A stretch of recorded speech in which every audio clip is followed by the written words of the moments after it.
Olá, tudo bem? Nós estamos aqui agora para iniciar a nossa revisão sobre as questões do 21º exame de ordem. E a questão de número 1 vai tratar sobre a temática da intervenção de terceiros. Vamos verificar o que diz o enunciado dela. Lucas foi citado para apresentar defesa em ação de indenização por danos materiais em razão de um acidente de veículo. Contudo, o proprietário e condutor do veículo que causou o acidente era Cláudio, seu primo, com quem Lucas havia pego uma carona. E aí, em contestação, o que Lucas deverá fazer? Diz a assertiva A, requerer a alteração do sujeito passivo, indicando Cláudio como réu. Essa é a assertiva correta na questão de número 1. Por quê? Nós já vemos lá o 339 estabelecendo que quando alegar sua ilegitimidade, incumbe ao réu indicar o sujeito passivo da relação jurídica discutida sempre que tiver conhecimento, sob pena de arcar com as despesas processuais e de indenizar o autor pelos prejuízos decorrentes da falta de indicação.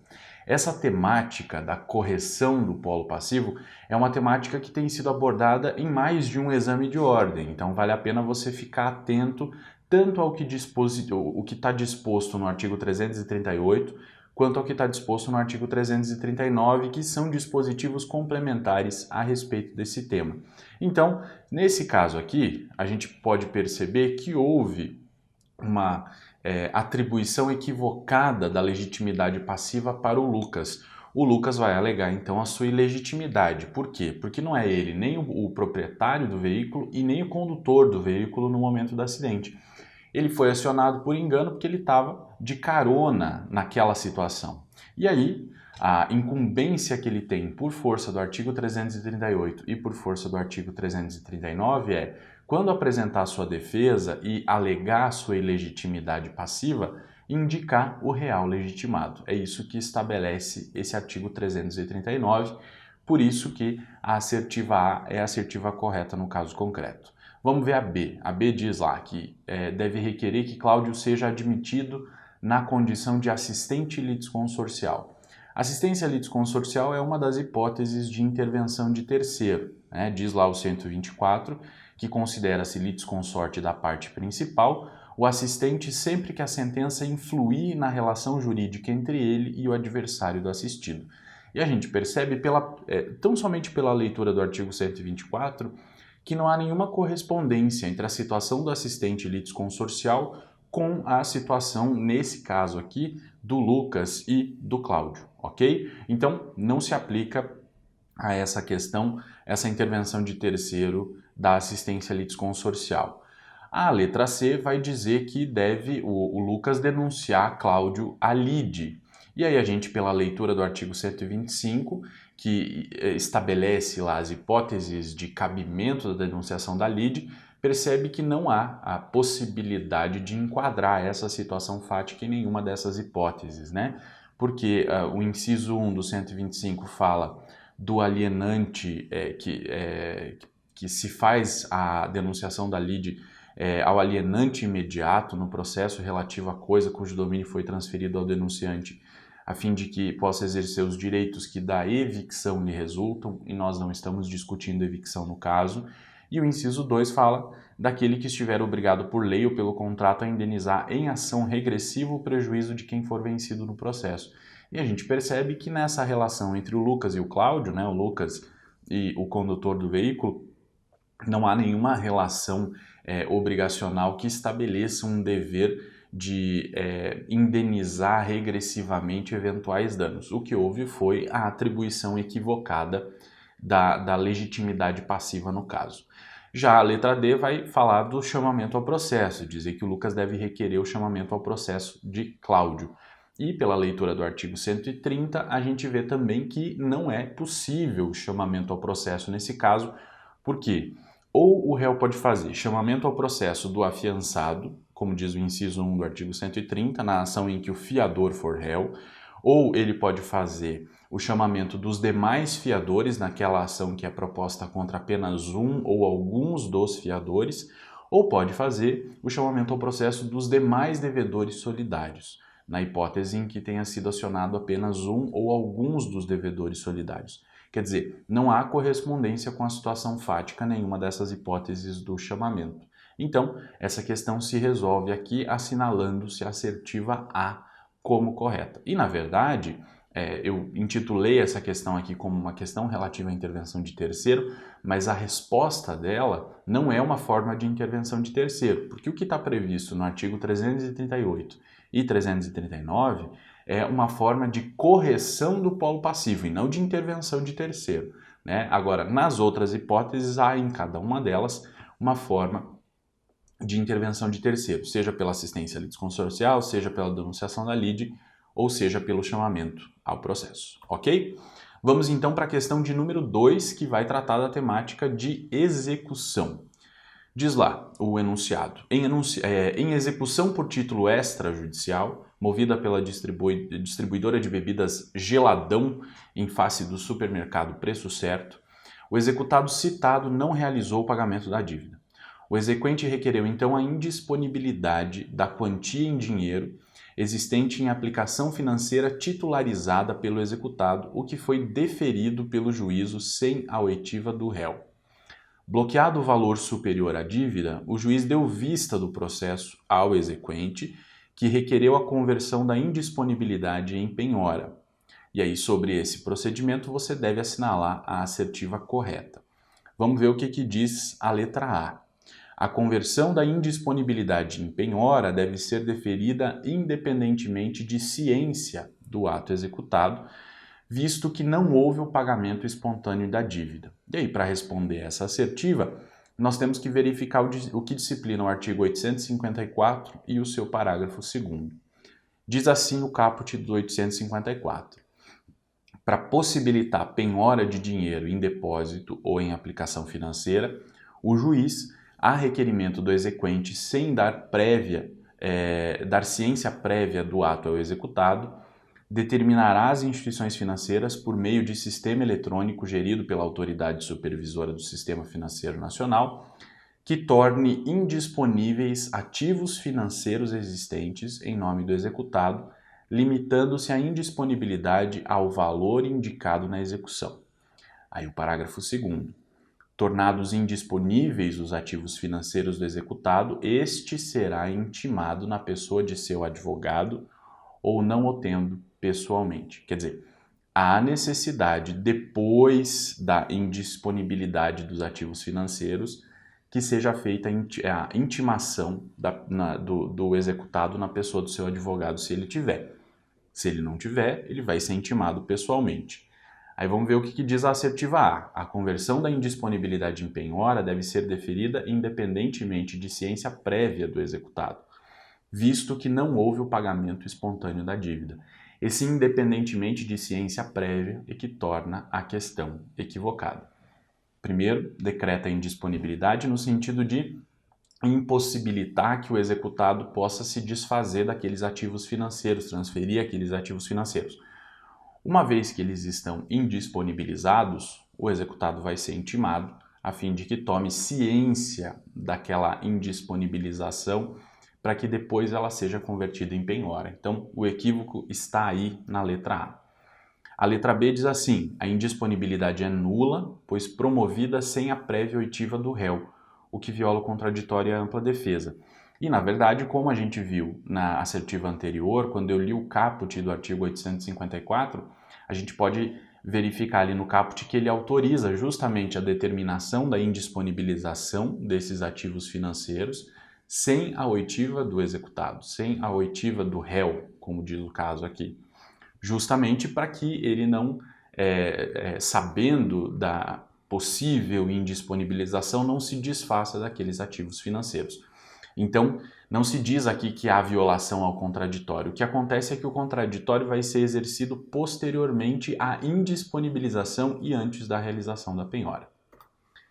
A correta é a letra C, que vai dizer que o juiz, considerando o excesso do bloqueio, aí ele faz referência agora ao enunciado. Então, o juiz, considerando o excesso do bloqueio, não deveria ter dado vista do processo ao exequente, mas promovido o cancelamento da indisponibilidade excessiva no prazo máximo de 24 horas, que é o que está previsto no parágrafo 1º. Diz assim: no prazo de 24 horas a contar da resposta do ofício, o juiz, a contar da resposta de ofício, o juiz determinará o cancelamento de eventual indisponibilidade excessiva, o que deverá ser cumprido pela instituição financeira em igual prazo.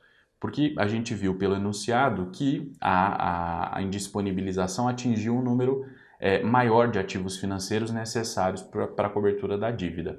Havendo essa indisponibilização excessiva, o juiz deve determinar, nesse caso aqui, o cancelamento do excedente no prazo de 24 horas.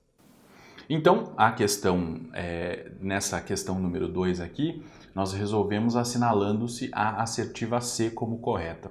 Vamos verificar por que a D está incorreta. Diz assim: o juiz, independentemente do excesso da indisponibilidade, deveria ter dado vista do processo ao executado, a fim de que este comprovasse a impenhorabilidade da quantia bloqueada. E pelo que a gente verifica da leitura do artigo 854, não há a necessidade nesse primeiro momento, independentemente do excesso da indisponibilidade, de se dar vista ao executado. Então, essa assertiva D está incorreta.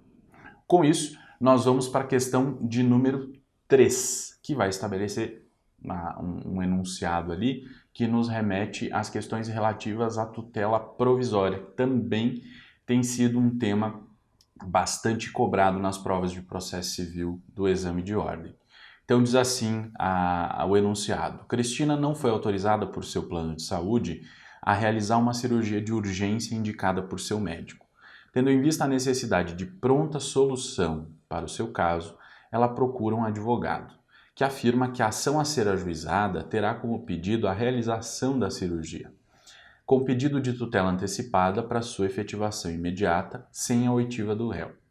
O advogado ainda sustenta que não poderá propor a ação sem que Cristina apresente toda a documentação que possui para a instrução da inicial, sob pena de impossibilidade de juntada posterior.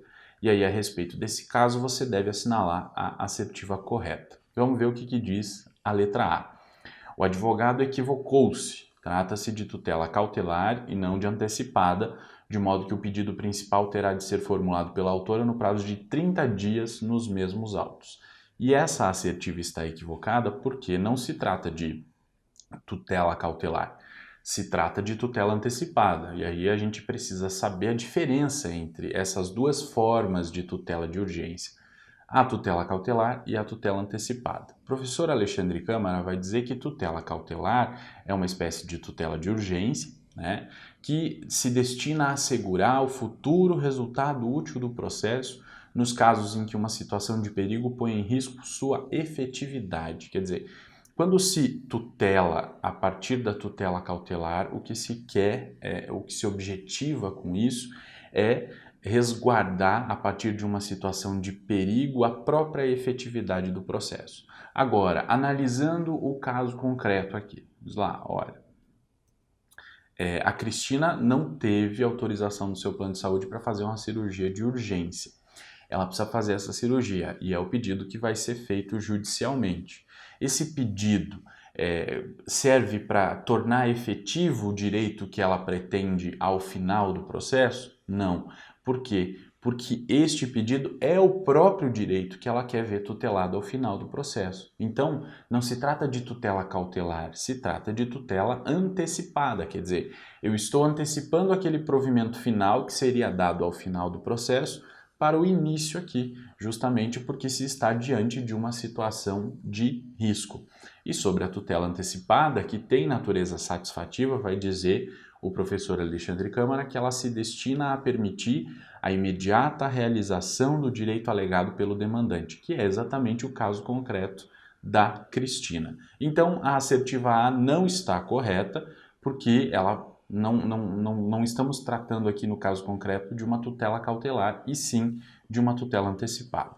A correta nesse caso é a assertiva B, que vai dizer: o advogado equivocou-se. A urgência é contemporânea à propositura da ação, pelo que a tutela antecipada pode ser requerida em caráter antecedente com a possibilidade de posterior aditamento à petição inicial. E essa é uma novidade do CPC de 2015. Vamos voltar lá no enunciado. O advogado da Cristina disse que poderia propor uma ação com pedido de tutela antecipada para o juiz determinar a realização da cirurgia. Só que disse, olha, você tem que reunir toda a documentação e me mandar para eu poder fazer essa petição inicial, porque a gente não vai poder juntar a documentação posteriormente. Só que o artigo 303 do CPC de 2015, ele estabelece no seguinte sentido: nos casos em que a urgência for contemporânea à propositura da ação, a petição inicial pode limitar-se ao requerimento da tutela antecipada e à indicação do pedido de tutela final, com a exposição da lide, do direito que se busca realizar e do perigo de dano ou do risco ao resultado útil do processo. Quer dizer, é possível formular esse pedido de tutela antecipada antecedente, né? Porque posteriormente, depois que a tutela for deferida, ele vai poder emendar a petição inicial e trazer outras provas, novos elementos, complementar a sua fundamentação no sentido de fazer o convencimento do juiz a respeito do pedido principal. Agora, é possível tão somente fazer esse requerimento da tutela antecipada antecedente. Tanto a tutela antecipada pode ser antecedente, quanto a tutela cautelar, né? A tutela antecipada está prevista no artigo 303 e a cautelar está prevista no artigo 305. Então, nesse caso, houve equívoco do advogado, razão pela qual a assertiva correta é a letra B. Aí vamos ver a letra C. Diz que o advogado agiu corretamente, a petição inicial é o momento correto para a apresentação dos documentos. Se a B está correta, a C tem que necessariamente estar incorreta porque elas são contraditórias. O advogado não agiu corretamente. E aqui o erro dessa questão, ela poderia te levar, poderia te induzir, a forma como essa assertiva foi construída, te induzir a erro na hora de assinalar. Diz lá, a petição inicial é o momento correto para a apresentação dos documentos. Isso é verdade, né? Agora, no caso específico do artigo 303, que se enquadra perfeitamente no caso indicado no enunciado da questão, não se trata necessariamente da necessidade de propositura da ação de imediato. É possível tão somente fazer o pedido de tutela antecipada antecedente. Então, a assertiva C, que diz que o advogado agiu corretamente, está incorreta. Já a assertiva D vai dizer que o advogado agiu corretamente, e aqui já erra a questão, né, para dizer que somente a tutela cautelar e não a tutela antecipada pode ser requerida em caráter antecedente. Nós vimos que essa é uma mentira, porque tanto o artigo 303, que estabelece a tutela antecipada antecedente, temos também o artigo 305, que estabelece sobre a tutela cautelar antecedente. Então, é possível tanto uma quanto outra, por isso que a assertiva D está incorreta, ok? Essa questão a respeito das tutelas provisórias. Vale muito a pena você focar os seus estudos na temática das tutelas provisórias, porque é uma temática que tem sido bastante cobrada nos exames de ordem depois da entrada em vigor do CPC de 2015. A questão de número 4 vai tratar aí sobre a temática dos recursos. E diz assim: Mariana propôs ação com pedido condenatório contra Carla, julgado improcedente, o que a levou a interpor um recurso de apelação ao Tribunal de Justiça, objetivando a reforma da decisão. Após a apresentação de contrarrazões por Carla, o juízo de primeira instância entendeu que o recurso não deveria ser conhecido por ser intempestivo, tendo sido certificado o trânsito em julgado. E aí, intimada dessa decisão, mediante diário oficial e tendo sido constatada a existência de um feriado no curso do prazo recursal, que não foi levado em consideração pelo juiz da primeira instância, o que Mariana deverá fazer? Então, veja, aqui está discutindo juízo de admissibilidade em recurso de apelação. E o CPC de 2015 estabelece que o juízo de admissibilidade no recurso de apelação não é feito pelo magistrado na primeira instância, ele é feito pelo tribunal. Então, qual que é o procedimento que o magistrado de primeira instância deve adotar ao receber um recurso de apelação? Determinar a intimação da parte contrária, para que ela apresente as contrarrazões, e depois determinar a remessa dos autos para o tribunal, sem fazer juízo de admissibilidade do recurso. E essa é uma diferença do CPC de 73 para o CPC de 2015, porque o código anterior previa que o juiz da primeira instância fizesse esse juízo de admissibilidade. Ou seja, nesse caso concreto aqui, nós temos uma situação em que o juízo da primeira instância usurpou a competência do tribunal. Por quê? Porque ele decidiu a respeito de uma questão que não incumbia a ele decidir. E não há nem previsão dessa decisão no ordenamento jurídico, justamente porque essa decisão é proibida. E se não há previsão dessa decisão, não há previsão de um recurso específico contra ela. E aí nós temos que verificar as assertivas para saber qual delas é a correta. Diz a assertiva A que, no caso concreto, Mariana deverá interpor agravo de instrumento ao Tribunal de Justiça, objetivando reverter o juízo de admissibilidade realizado em primeiro grau. Aí você olha o artigo 1015 e percebe que ele não prevê cabimento de agravo nesse tipo de decisão, porque esse tipo de decisão não deve existir, porque é uma decisão proibida. Então, não cabe agravo de instrumento, por conta disso, a assertiva A está incorreta. Como consequência, a assertiva B é a correta, e ela diz assim: Mariana deverá ajuizar reclamação ao Tribunal de Justiça sob o fundamento de usurpação de competência quanto ao juízo de admissibilidade realizado pelo juiz. Exatamente essa é a correta. Por quê? Vamos ver o que diz o parágrafo 3º do artigo 1010. Que está falando do recurso de apelação.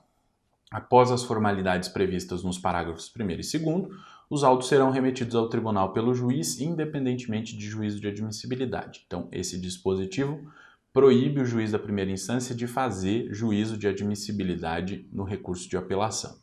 E aí, o 988, o artigo 988, vai tratar a respeito das hipóteses de cabimento da reclamação. E diz assim: caberá reclamação da parte interessada ou do Ministério Público para, inciso 1, preservar a competência do tribunal.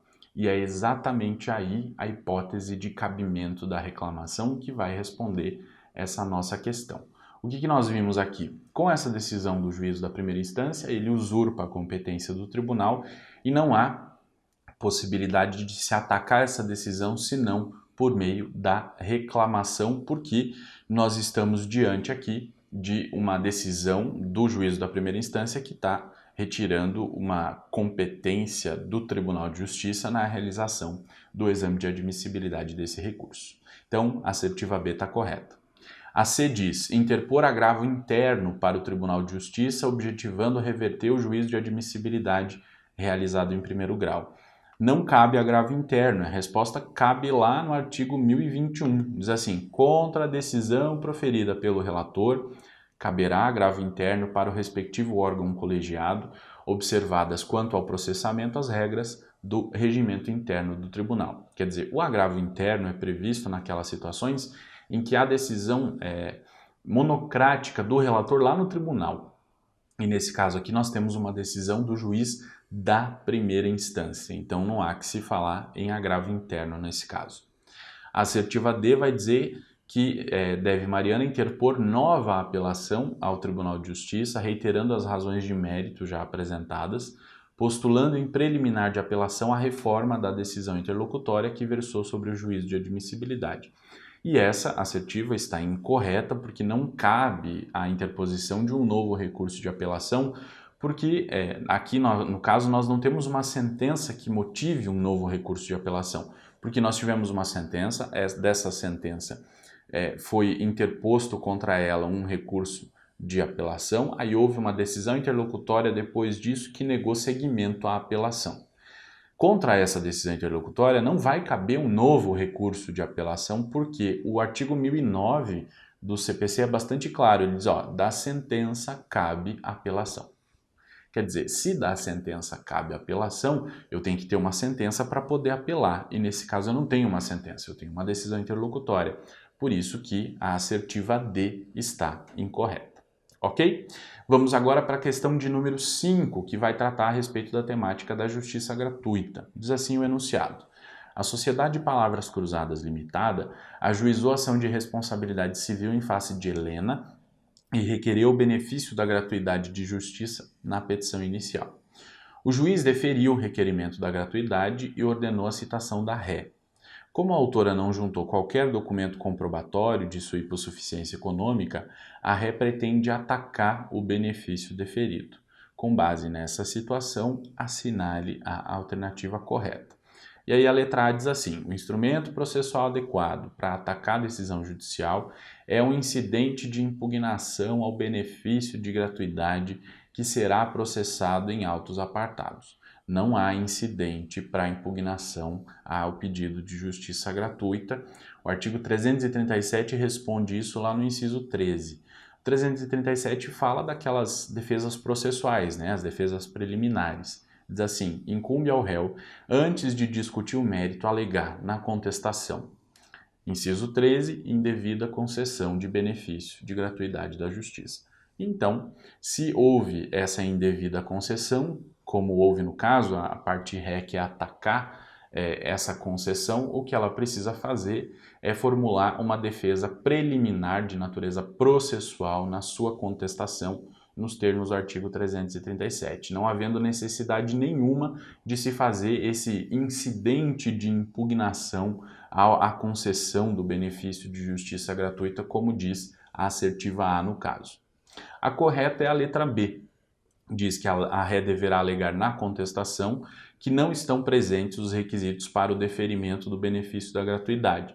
Isso a gente já vê lá no artigo 337, inciso 13, e vê também no artigo 100. Diz assim o artigo: deferido o pedido, a parte contrária poderá oferecer impugnação na contestação, na réplica, nas contrarrazões de recurso ou nos casos de pedido superveniente ou formulado por terceiro, por meio de simples petição, a ser apresentada no prazo de 15 dias nos autos do próprio processo, sem suspensão de seu curso. Então, não há nenhuma necessidade de criação de um incidente processual para se definir essa questão, e isso a gente entende a partir da leitura do artigo 100 e do artigo 337, inciso 13. Então, a correta nesse caso é a letra B.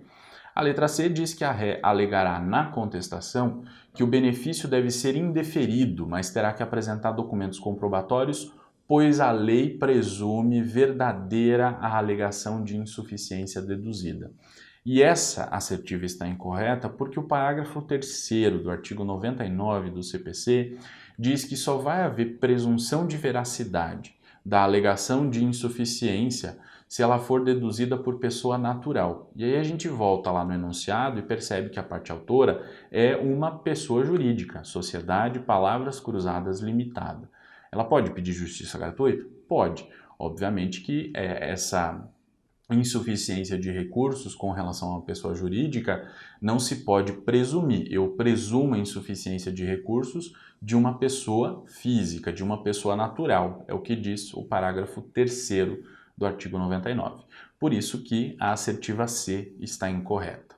Aí a D vai dizer que o instrumento processual previsto para atacar a decisão judicial de deferimento do benefício é o agravo de instrumento. Está incorreta porque a gente já viu que o instrumento adequado é uma petição nos autos ou mesmo uma preliminar de contestação em que se alegue essa concessão indevida desse benefício da justiça gratuita. Além disso, o artigo 101 vai falar sobre o cabimento de agravo de instrumento, mas não para a decisão que defere o benefício. Diz o artigo 101. Contra a decisão que indeferir a gratuidade ou que acolher o pedido de sua revogação, caberá agravo de instrumento, exceto quando a questão for resolvida na sentença contra a qual caberá apelação. Então, veja bem, nesse caso aqui do artigo 101, cabe agravo se houver uma negativa ao pedido de gratuidade da justiça. Agora, se ele foi concedido e a parte contrária quer atacar, deve atacar peticionando nos próprios autos e não recorrendo. E para finalizar, vamos para a questão de número 6, que vai tratar a respeito de procedimentos especiais. Diz o enunciado: Pedro, munido de um documento comprobatório de vínculo jurídico de prestação de serviço com Carlos e esgotadas todas as possibilidades consensuais para tentar exigir o cumprimento da obrigação, promove a ação observando o rito especial monitório.